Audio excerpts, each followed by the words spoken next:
आज जो सोमवार ग्रीवांस रेड्रेसल जो कैंप थिला कोटपाड़ रे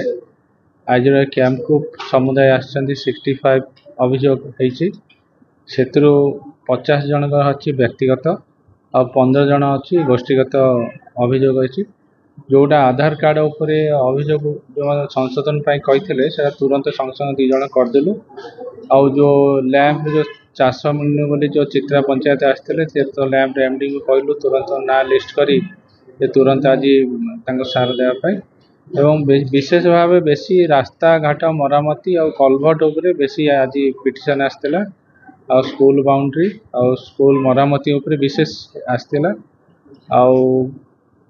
भत्ता पेंशन उपरे बहुत किसी अल्प आसला एमती मोटामोटी 65 से तो दृष्टिगोचर अच्छे सरकार जिला प्रशासन एक्शन ने आज अभियोग शुणाणी मत जेहतु अथराइज कराइला आज विषय ही कहूँ।